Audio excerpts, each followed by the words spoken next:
Ming tabida punamakpu ahama maktada Techno Manipuri maikaidagi kaikunu putchari ngasi ani suboina kana upload tawjariba video se koi marksheet generation auto marksheet generation gi matangdani miyam punna miyang tabinasi. Tell me pretty lies, look me in the face, tell me that you love me, even if it's fake, 'cause I don't fucking Sigutchagaduriba koi video se maruina koi Melmers haitare koi Excel amasung Microsoft Word sizinaraga angang singi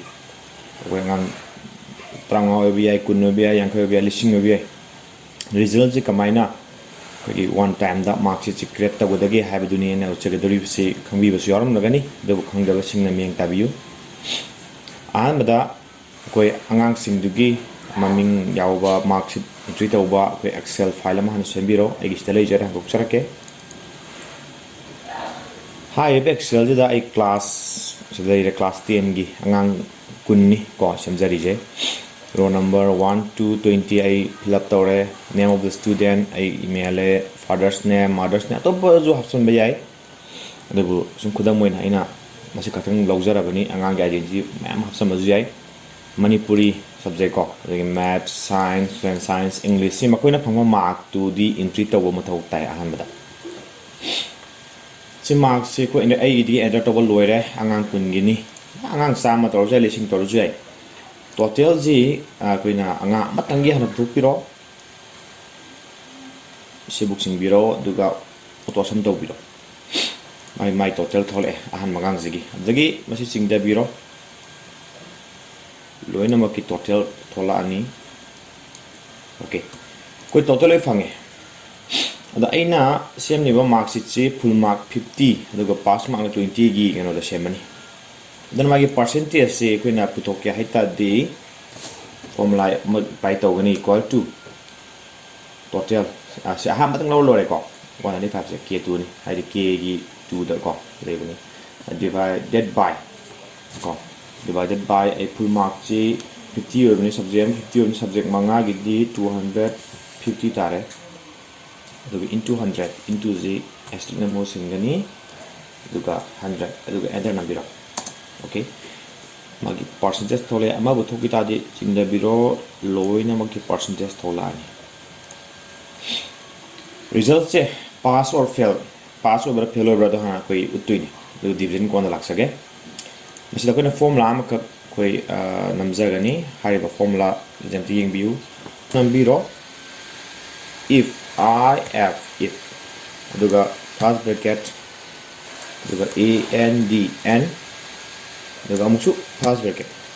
thongda Manipuri ke f ko ft kano da laire duna f2 f2 greater than or equal to pass mark kya hoga 20 hogi ko 20 hapir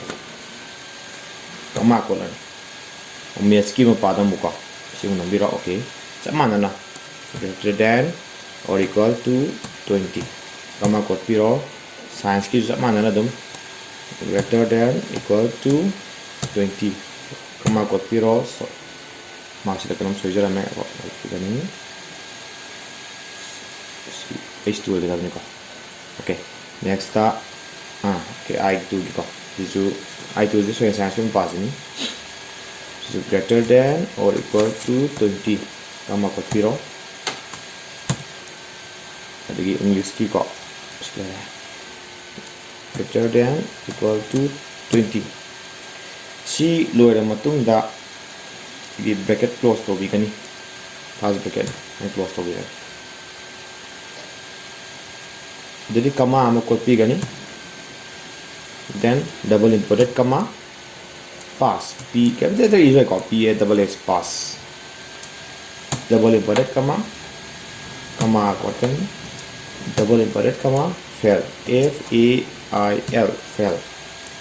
double inverted comma juga first bracket close si formula si muni yang biru mel si formula lere enter nambiro enter okay pass tawre ma ada tai jum yeng tai ching de biro smai na loi thola man pass fail loi thole da ko yang zu bire division je division gi formula ma koi apply tawgani ma mingji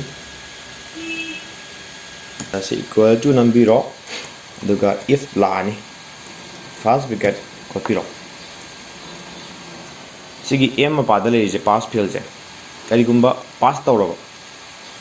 m2 ko lawre sina ke do kari gumba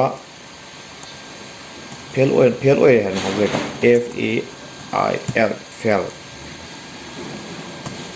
inverted comma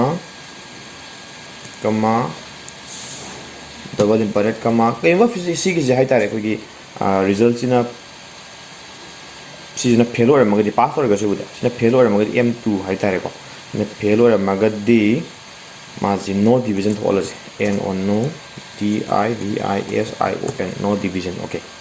similar duga inverted comma duga if hogoni first bracket kon biyo percentage ta lakto ni ko okay se percentage di l dim pa da le jini ha de l2 jina greater than or equal to 60 koi first division 60% lang ni ko duna kayumba l2 jina 60 yauta di comma inverted comma no so I be result ko 1 is the first div sang is right ten is right first division okay similar ademo masi inverted comma close tawni comma ko piro amuksu if first bracket samane adum si logini ko l2 greater than or equal to koi second division je 45% logjar ge 45 kaigumba 45% dagi handa helaba aduga 60 bu kimunung dali tuni ko sijna comma inverted comma second division 2nd second division inverted comma close tawrani comma kopira muksu if third division gi wali ko if l2 dum logo ni percentage aham bai sijna kadigumba greater than or equal to third division je 30% gi hen da lower je ko up to 45 ko hin ni l2 ko comma ko piro duga double inverted comma lani china third division I s I o n inverted comma close to biro comma ko piro duga koi kya no sangi do break first break kya sine gi biro 1 2 3 4 first break che ma ani ahum mari sina ga di maning da mari la first break 1 2 3 4 aduga answer number okay so division thole first division si ching da biro फेलो एबजिंग नो दिबिजल लामनि को ma'am सिबुकी सेमबो खंबिरे महा ताबसे खोय मेलमर्स की मता लाक्सरगे इसे तौजरे कोइना साइ एक्सेल गी फाइल तो सेमबा लोयर मतुंगदा कोगी office file MS office file अमा कोइ सेमगनि एगे हाना से सेमगा यावरे मार्कशीट ओबिया बा हाइतारे मार्कशीट की फॉर्मेट ओगेदा बम कक्सन बिरो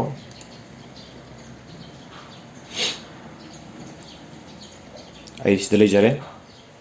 लोगो हाप याय स्कूल ममिंग थाबिरो सेनिंग बदे जाय सेम याय दो होरेन मा एंट्री तो बम कोई table um खक्ति सेमबी गदबनी so maximum mark ai 50 lo ore subject ko dimak ki minimum marks pass mark 20 lo ore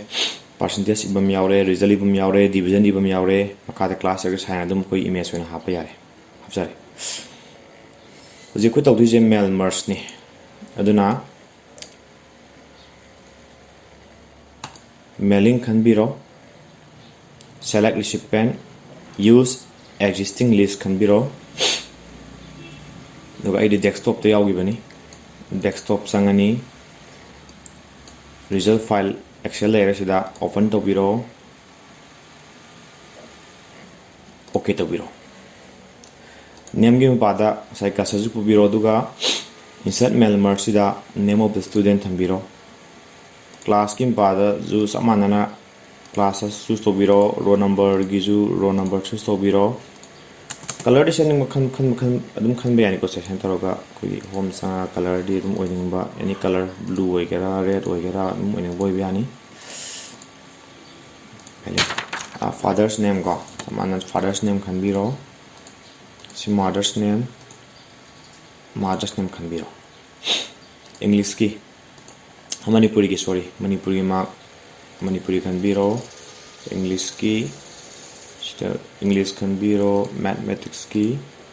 maths khan biro science ki ju science khan birani social science ki social science khan biro total khan birani percentage khan biro result chilare division loina khan bilo bire haje koi mutang preview to range preview to row number 1 ki thole percentage 78 next song to biro percentage da digit myam lai decimal myam masi koi lathok ko tai kamai lathok ko dai har kan da alt ga f9 ga nambi smart tholakani duga sigi percentage ki maning ji da kasar thambiro duga ina nami ba quote nambiu iko namjarake has double inverted comma 0.00 aduga double inverted comma close to biro review to view yagiro alt ga f9 ga biro review to view hojik ani ko oire ko next ani dum oire ko jina koina percentage dum hapson be custom mani de percentage is symbol am hapson biro kala phajana ko option jarage hapchale hojik loire finish and merge da sangbiro aduga edit individual document changbiro all khanbiro okay to biro angang kunning sai to gibdo aduna row number 1 mark lere row number 2 gi mark thole pass first division row number 3 gi row number 4 gi row number 5 row number 6 row number 7 row number 8 row number 9 row number up to 20 book jinga sai koi habau do khara duni ko 20 book yarong ani dum 20 book sile row number 20 book ki result loi phange ko okay thank you all mathang da oi facebook ki koi gi lan na fake account ha ga sanarak pa musing hai tai kamaina hai account dubu koina season ba ya haloi dagi haibaji yam lai mong tak ke tagat chari